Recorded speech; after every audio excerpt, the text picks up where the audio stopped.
एक पुरानी सी इमारत में वैद्य जी का मकान था। वो मकान के पिछले हिस्से में रहते थे और अगले हिस्से में दवा खाना खोल रखा था।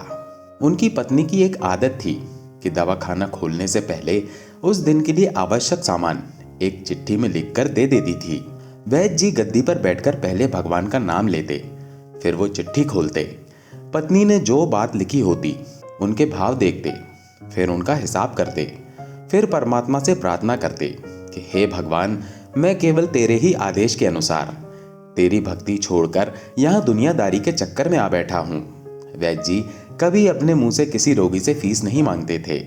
कोई देता था, कोई नहीं देता था, किंतु एक बात निश्चित थी कि जैसे ही उस दिन के आवश्यक सामान खरीदने योग्य पैसे पूरे हो जाते थे, उसके बाद वो किसी से भी दवा के पैसे नहीं लेते थे, चाहे रोगी कितना ही धनवान क्यों न हो। एक दिन वैद्य जी ने दवाखाना खोला। गद्दी पर बैठकर परमात्मा का स्मरण करके पैसे का हिसाब लगाने के लिए आवश्यक सामान वाली चिट्ठी खोली तो वो चिट्ठी को एक टक देखते ही रह गए। एक बार तो उनका मन भटक गया।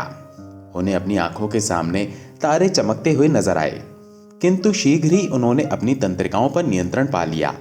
आटे, दाल, चावल आदि के बाद पत्नी ने लिखा था, बेटी का विवाह 20 तारीख को है, उसके दहेज का सामान। कुछ देर सोचते रहे, फिर बाकी चीजों की कीमत लिखने के बाद दहेज के सामने लिखा, ये काम परमात्मा का है, परमात्मा जाने। एक दो रोगी आए थे, उन्हें वैद्य जी दवाई दे रहे थे। इसी दौरान एक बड़ी सी कार उनके दवा खाने के सामने आकर रुकी। वैद्य जी ने कोई खास तवज्जो नहीं दी, क्योंकि कई कारों वाले उनके पास आते रहते थे। दोनों मरीज दवाई लेकर चले गए। वो सूटेड बूटेड साहब कार से बाहर निकले और नमस्ते करके बेंच पर बैठ गए। वैद्य जी ने कहा कि अगर आपको अपने लिए दवा लेनी है तो इधर स्टूल पर आएं, ताकि आपकी नाड़ी देख लूं, और अगर किसी रोगी की दवाई लेकर जाना है तो बीमारी की स्थिति का वर्णन करें।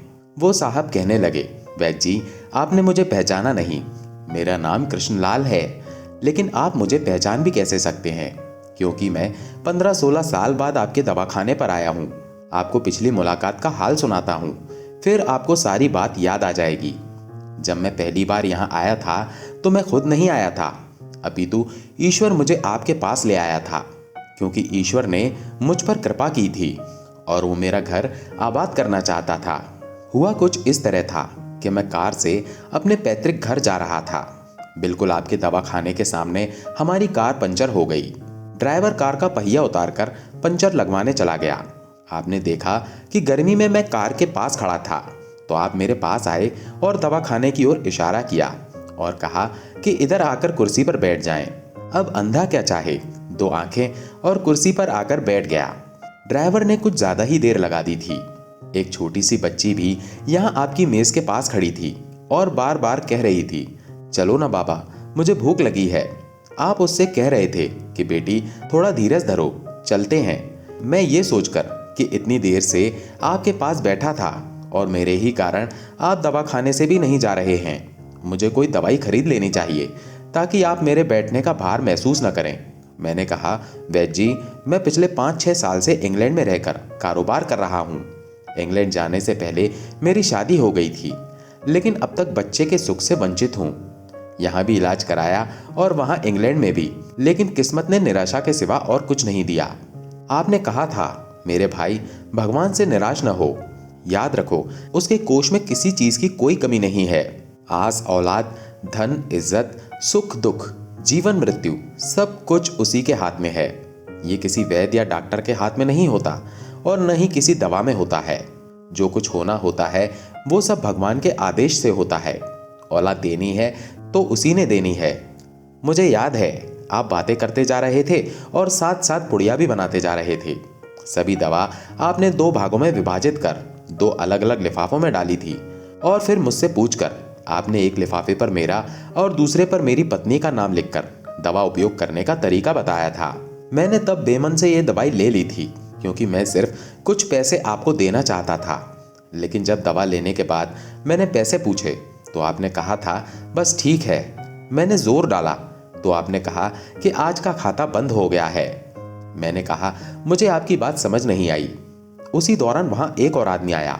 उसने हमारी चर्चा सुनकर मुझे बताया कि खाता बंद होने का मतलब ये है कि आज के घरेलू खर्च के लिए जितनी राशि वैद्य जी ने भगवान से मांगी थी वो ईश्वर ने उन्हें दे दी है। अधिक पैसे वे नहीं ले सकते। मैं कुछ हैरान हुआ और दिल में कुछ लज्जित भी कि मेरे विचार कितने निम्न थे और ये सरल चित्त वैद्य कितना महान है। मैंने जब घर जाकर पत्नी को औषधि दिखाई और सारी बात बताई तो उसके मुंह से निकला, वो इंसान नहीं कोई देवता है और उसकी दी हुई दवा ही हमारे मन की मुराद पूरी करने का कारण बनेगी। आज मेरे घर में 2 फूल खिले हुए हैं। हम दोनों पति पत्नी हर समय आपके लिए प्रार्थना करते रहते हैं। इतने साल तक कारोबार ने फुर्सत ही न दी कि स्वयं आकर आपसे धन्यवाद के 2 शब्द ही कह जाता। इतने बरसों बाद आज भारत आया हूं और कार केवल यहीं रोकी है। वैद्य जी, हमारा सारा परिवार इंग्लैंड में सेटल हो चुका है। केवल मेरी एक विधवा बहन अपनी बेटी के साथ भारत में रहती है।